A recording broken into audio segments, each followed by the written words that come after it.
Meu nome é Luigi Rossi Fermo e eu tenho 8 anos de idade. Lola, eu sou 10 anos. Nina, eu sou 11. Meu nome é Cecília e eu tenho 8 anos. Ana Carolina e a minha idade é 8.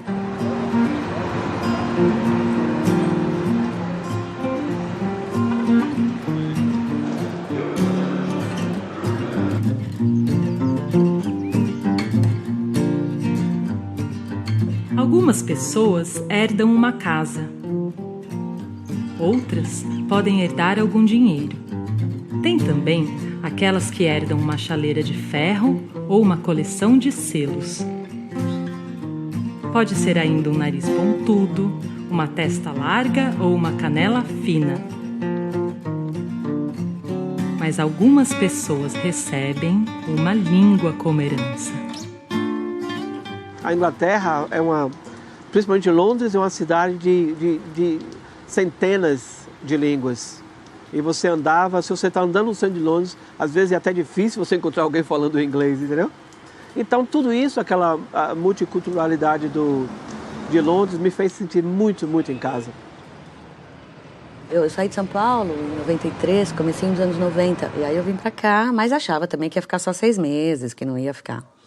E aí, imagina, eu cheguei aqui, do minuto que eu acho que eu cheguei, eu já sabia que eu não queria mais voltar. Eu me senti tão em casa, fiquei tão encantada. Eu sou metade francesa, metade italiana, mas eu cresci entre a França e a Inglaterra. Realmente comecei a falar português, a me interessar mais quando eu encontrei meu marido. Eu encontrei ele aos 21 anos e foi muito, muito engraçado, porque quando eu encontrei ele, ele tinha acabado de chegar aqui. Ele não falava inglês certinho, eu não falava português, então a gente tinha aquela mistura de italiano, francês e muitos mãos.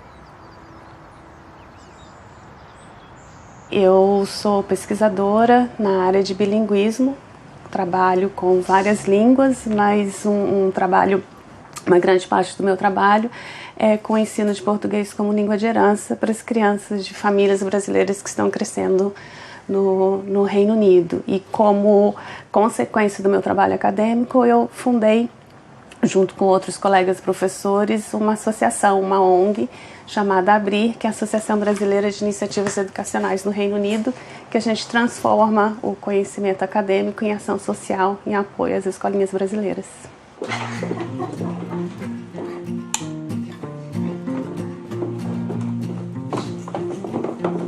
Aqui é os quartos dos meus pais, onde eles dormem. E aqui é o office do meu pai. Aqui é o quarto do meu marido. Eu e a Marília decidiu que a gente vai separar partes. Então, essa é a minha parte e essa é a parte da minha mana, porque eu brinco muito e eu faço muita messe. Eu falo francês com meu papai e falo português com minha mamãe. Com a minha mãe, português, com meu pai, alemão e na escola, inglês. Na minha casa, os meus pais falam para mim em português, mas às vezes eu respondo em inglês. Português como língua de herança é como está sendo chamado no Brasil. E os Estados Unidos também têm esse conceito de língua herança. Mas é basicamente, então, a situação de crianças que vieram do Brasil, porque nasceram lá, ou crianças que nasceram aqui e têm alguma ligação familiar com a língua portuguesa. Marcela, mingau. Pronto, essa mingau. Ela dorme com mingau, toma banho com mingau. Que nem fiz. Lancha com mingau, faz lição de casa com mingau. Mingau tem tudo. Eu nasci em Portugal, então eu vim aqui com 4 anos, então eu já sabia, assim, mais ou menos falar português. Aí quando eu cheguei aqui eu fazia aulas de português. Eu falo que eu sou brasileira, só que eu nasci em Portugal e moro em Londres, então é meio confuso. Mas, eu digo que eu sou brasileira. E um pouquinho em português e um pouquinho em inglês.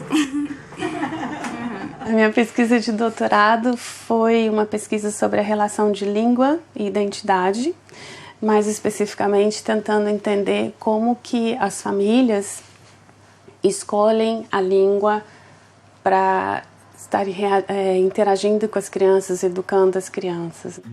E foi muito interessante isso. Primeiro, de entender a importância emocional para as mães de estar falando português, independente do nível de inglês que essas mães tivessem, independente de tão integradas que elas estivessem na sociedade inglesa. Muitas dessas mães, determinadas a ensinar português e cultura brasileira para seus filhos, se uniram para transformar esse sonho em realidade. E assim, desde 1997, muitas escolas surgiram. Hoje, já são 20 grupos, que atendem aproximadamente 400 crianças por semana. Eu acho que ela surge de uma necessidade dos pais, de fazer com que essa criança não se afaste daquilo que é a nossa raiz, daquilo que é a nossa origem. E daí é que vem a ideia, por que não? Por que não um espaço em que essas crianças fiquem juntas? E ao invés de falar inglês, elas falam português. Que é a minha língua materna, né? E todos os meus parentes estão no Brasil. E igual os meus filhos ainda não tiveram a oportunidade de ir para o Brasil, eles têm que aprender a língua portuguesa para se comunicar com os parentes também. E se algum dia eles retornarem para o Brasil, como eles podem trabalhar ou adquirir uma profissão lá, se eles não souberem nem falar o português, nem muito menos escrever. Eu achava que ao momento que eu tivesse meus filhos aqui, se o meu marido saindo brasileiro, eu jamais teria nenhuma dificuldade deles virem a falar português. É óbvio que eles vão falar português, imagina. Eu achava que era natural. E não é. O que eu percebi, então, foi que as minhas crianças, até os 3 anos e meio, o português deles era maravilhoso, só falavam português por causa da gente. E quando eles começaram a escola, foi coisa de dias. Eles voltaram para casa e era só inglês. E aí foi quando eu percebi que, peraí, eles só estão querendo falar inglês agora. Para mim é importante que ele fale com a minha família, que a gente consiga conversar com os primos dele, que a gente tenha essa comunicação, é muito importante para mim. As crianças têm a resistência, porque o dia a dia eles só falam inglês na escola, então isso existe, mas é dentro de casa, a gente, pelo menos eu, como sou brasileira, tentando falar o português com ele em casa. Também tem os desafios, porque eu trabalho falando inglês o dia todo, então eu me convivo com as pessoas só falando inglês. Quando voltar para casa eu tenho que falar em português com ele, também é um desafio para mim. A minha ideia era, eu vou colocar a Thaís para aprender português, eu quero que ela aprenda, não era só o português, era a cultura brasileira. Porque o português ela pode aprender numa aula de português do Portugal. Só que eu queria que ela entendesse com o sotaque brasileiro, que ela falasse com o sotaque brasileiro, mas sobretudo que ela tivesse uma noção da cultura brasileira, assim, que faz parte dela. Mesmo se ela não está ciente agora, faz parte da história dela. É Júlia. E como é que fala o nome dessa história em português? Grúfalo. Muito bem, a gente viu essa diferença, né? Um grúfalo? O que é um grúfalo? Ah, você não conhece? Um grúfalo tem presas incríveis, garras terríveis e dentes horríveis. Isso, Samuel. Tá lindo, Hannah. No Brasil, antes de vir pra cá, eu estava muito envolvida com a questão indígena, dos guaranis. E eu vivi esse processo muito interessante da importância da língua, de como ela, quando a língua existe, uma cultura existe, você consegue manter também. E quando eu cheguei em Londres, eu também não falava inglês. Mas foi quando eu descobri as escolas, eu fiquei super encantada. Eu senti nessas mães, e nesse processo, o mesmo desejo de que os filhos delas tenham a língua portuguesa para que a cultura brasileira não morra neles. Minha mãe e meu pai achei que era muito bom se eu aprendia o português, porque é parte da minha vida. Eu também, se eu não sei como falar, eu não posso falar com a minha família em Brasil. Eu adoro as pessoas, a minha família que mora lá, todo mundo tá lá. Eu sou daqui da Inglaterra, mas eu também sou brasileira. Então é melhor eu aprender português para mim conversar com as outras pessoas portuguesas. Churrascaria, praia, família, todas as pessoas que estão lá e eu adoro tudo.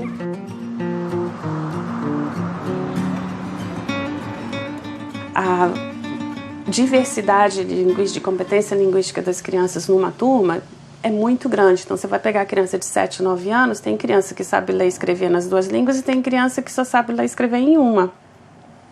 e um contínuo enorme ali de um ao outro. Eu comecei a me interessar cada vez mais pelo assunto. E foi quando nós conhecemos a Ana Souza da Abrir. Ela mostrou muito um lado que nós desconhecíamos. Não proíbe eles a falar a língua deles vai ser o inglês.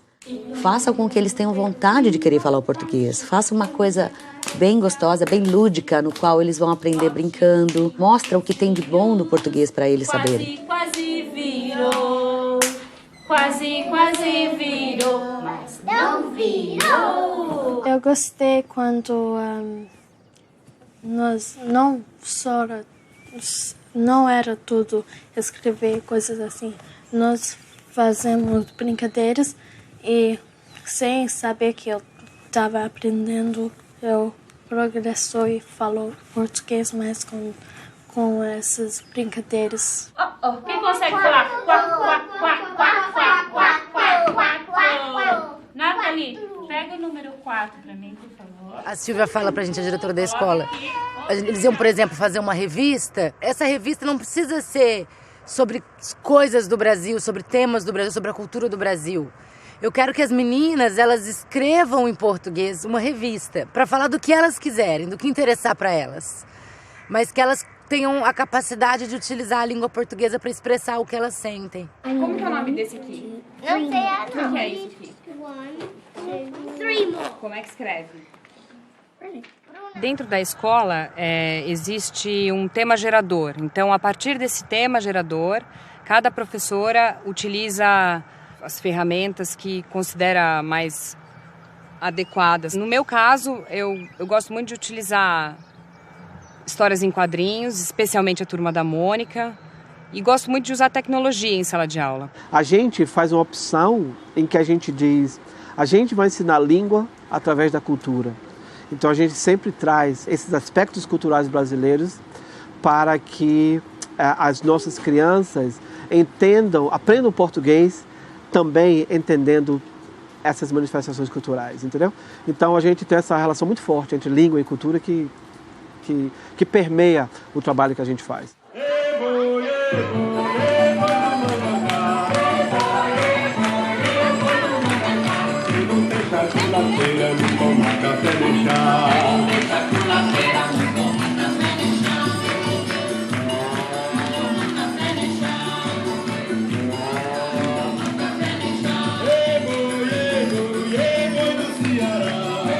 Todo mundo, para mim, tem uma necessidade de entender a sua própria identidade. Então, quando eu vejo a minha trajetória e quando eu vejo as minhas crianças, quando eu vejo as crianças do BREAC, eu acho que a função principal que o BREAC tem hoje é isso, é ajudar as nossas crianças a se perceberem como um indivíduo único, inserido num contexto que é bem complexo. É como se a gente trouxesse um pedaço do Brasil para cá. E hoje, se eu falar que eu vou retirar eles da escola de português, eles falam, não, tô gostando de estar lá. Todos os anos a gente tem turmas novas. Aí chegam crianças novas, pais novos, e a gente vê que eles vêm de lugares diferentes. Alguns vêm do interior, levam 2 horas para chegar até aqui.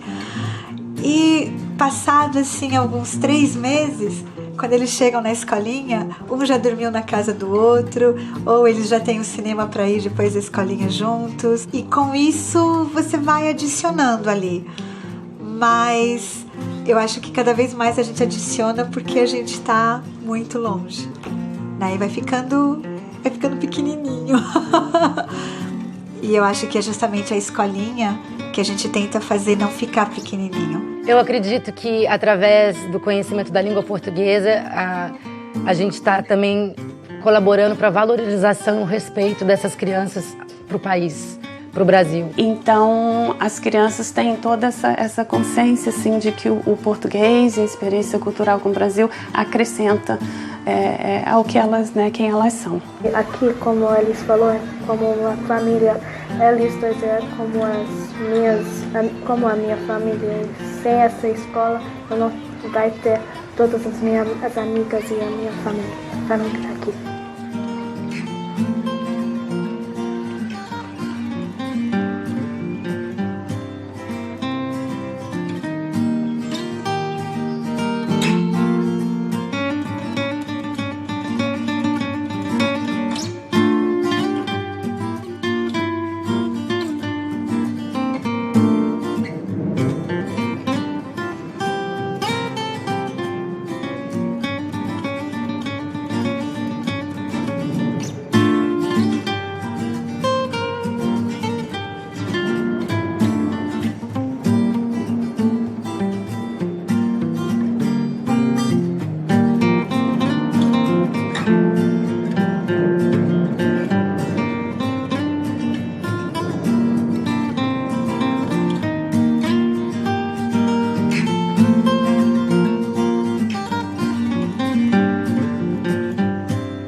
Música